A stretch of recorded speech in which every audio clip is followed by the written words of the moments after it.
Thank you very much. It's Kaufman is Alive. I look at comic books new and old. Welcome to the show. Today I'm looking at an old comic book, Daredevil, The Man Without Fear, number 131, published by Marvel Comics. Cover date in March 1975. This is the first appearance of Bullseye. And I've got a beater copy of this. I've owned this copy for probably 30 years. And for maybe like the first 10 years I owned it, I just kept it loose in my stack of comics. No bag, no board or anything. And I honestly didn't even know this was the first appearance of Bullseye. I don't even remember really picking this up. Or when I picked it up, I probably was just searching for the earliest Daredevil comic that my local comic shop had in their bin. And this is probably what they had. I might have paid like $20 for it or something at the time, which for a teenager back in like 1995 was a lot. And, but this is a comic that has actually appreciated in value a bit over the years. And like I said, when I bought it, I didn't even realize what it was. But the first appearance of Bullseye, so a key issue here. And like I said, my copy is just beat up to hell. It's got a big giant crease right down the middle. There's a stain in it here. But the interior pages, they still hold up pretty well in here. You can still read it. Just the cover's kind of messed up. I do keep it bagged and board these days. However, it'd probably be graded at about like a 1.2 or something, I would imagine. But we've got Marv Wolfman. He's the writer and editor on this issue. And Bob Brown and Klaus Jansen are the artists here doing the penciling and inking. Michelle Wolfman is the colorist. And we got Joe Rosen doing the letters. And I think the team all does a really good job on this issue. A classic Silver Age issue here. You've got the classic Marvel Comics Group's font, the Comics Code Authority. I love the corner panels here. Just this like logo. We got like this big giant block for the logo, and the lettering comes down into the picture here. I really like that aesthetic. And just Bullseye's costume design is classic. You really can't beat it. I mean, it's great. He's like the villain. You got the red Daredevil. He's the blue costume villain. Just a great dichotomy there. Good versus evil. And I love also like the speech bubbles on comic book covers too, which is something that's kind of gone away in recent years, something you don't see a lot anymore, but I love that as well. So watch out for Bullseye. He never misses is the title of this issue. We start out with Daredevil battling these guys called the Rocketeers. We just get a quick Daredevil crime-stopping scene here. Some good action panels. He meets the new DA, the new district attorney here in New York. We go to their offices here. We've got Heather, who's like the assistant here for Foggy and Matt. He's trying to help this old lady who, Mrs. Guildhart, she's being taken advantage of by a slumlord, she says. So Matt's going to go investigate it, of course. We see there's this other subplot going on. There's this guy who's being held captive by some unknown figure here who's creating all this propaganda into the city through all these edited news broadcasts that are apparently like fake news. So honestly, there's some really timely stuff in this issue. Everything going on in this issue holds up. This could have been written today, and this issue would still be relevant and make sense. So we see Bullseye here for the first time. He throws this paper airplane through a window. It actually cracks through the window. It's got a ransom note. Pay me $100,000 or I will kill you. And Bullseye written on it. Pretty straightforward there. And we get the first panel appearance of Bullseye here. He's ordering this Mr. Hannacut guy to give him $100,000 or he's going to kill him. He says, "What? Who? That costume?" And it's kind of funny. Right away, Bullseye, he's like, "Oh, so nice of you to notice. Well tailored, is it not?" And it is a cool costume. So the guy obviously doesn't have $100,000 on him. He just got the ransom note, and so he doesn't have the money. So Bullseye throws a pen at him. So we see Bullseye using his power set, using, paper airplanes and pens right off the bat as weapons. And he kills the guy, stabbing him right in the throat with the pen there. This is a really cool panel. I love all the speed lines coming out of all this action that's happening here.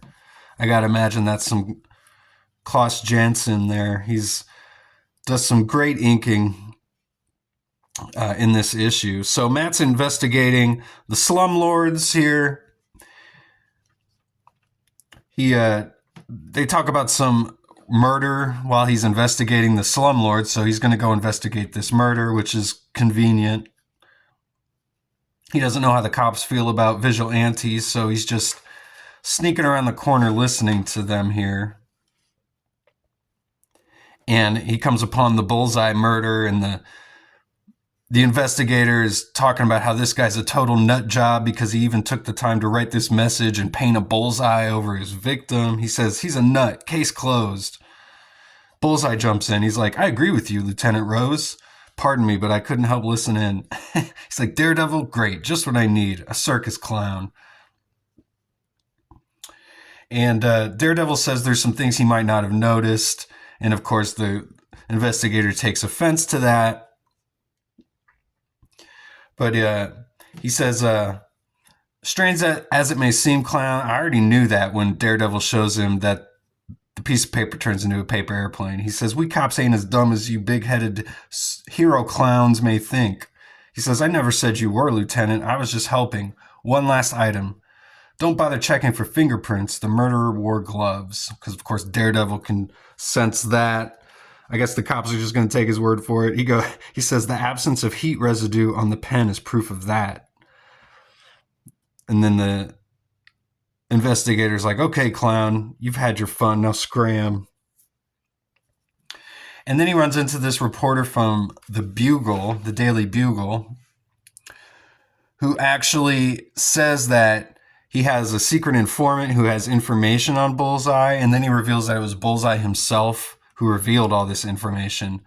And he says that we basically get the origin of Bullseye here. We don't get his name, but we find out that he was a former soldier in Vietnam, and he learned that he had this skill of throwing objects and could make anything into a weapon, so he became a mercenary, and now all he wants is attention, basically.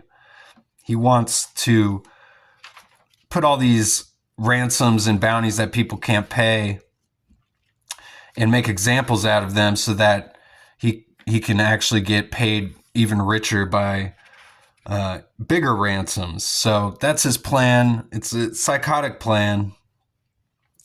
And so after all this, learning all this exposition and stuff about Bullseye, we skip a couple pages of ads, and then the action starts to kick in on this issue finally. Daredevil just gets a grenade thrown at him randomly here, and he goes tumbling down to the concrete here. He's trying to use his baton to break his fall. He lands right at the feet of Bullseye here, so we get the first confrontation between Daredevil and Bullseye.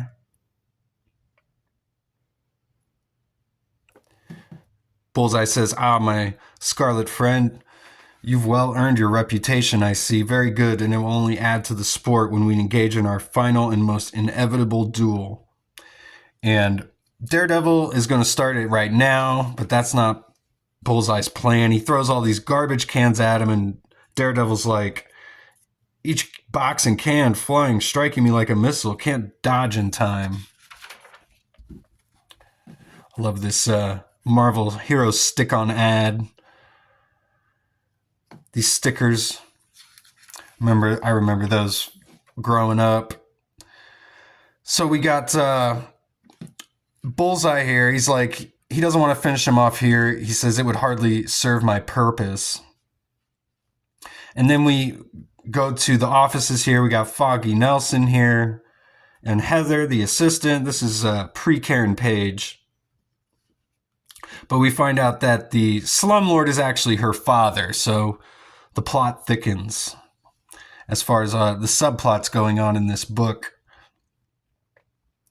And we see some more of the fake news being broadcasted on the radio here, claiming that the president's brain and the president was a double, a body double, a phony. And then they're talking about how Vietnam never even happened. It was just this CIA secret op that they tricked people into believing, which is all just this fake news that's being perpetrated in this subplot here. But then we get back to the main plot, and we got Bullseye leading Daredevil into Madison Square Garden here. We get a Spider-Man ad, the Cupcake Caper for her. Although I don't think it's Hostess, it's some other brand. We get Stanley's soapbox here as well. Who is he? The answer is forthcoming. Well, that would be Icarus from the Eternals. So we get back to the main plot here. The first battle between Daredevil and Bullseye about to begin here in Madison Square Garden as the lights come on.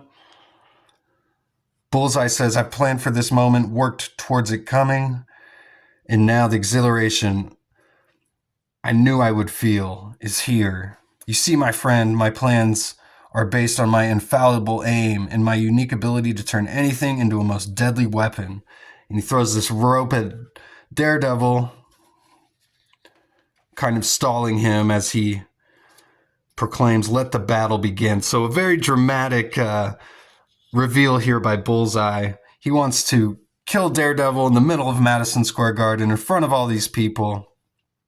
He mentions earlier that he's got like all these hired goons surrounding everyone with machine guns. So if the cops try and interfere, they're just going to kill everybody. So just kind of a ridiculous, just mad supervillain plot. But it really works, I feel like, and just a really fun issue. Definitely go check this one out. Pick it up if you can. Go read it on the Marvel app. Daredevil number 131, the first appearance of Bullseye. So thanks again for watching, and I'll see you guys on the next one. Go read comics.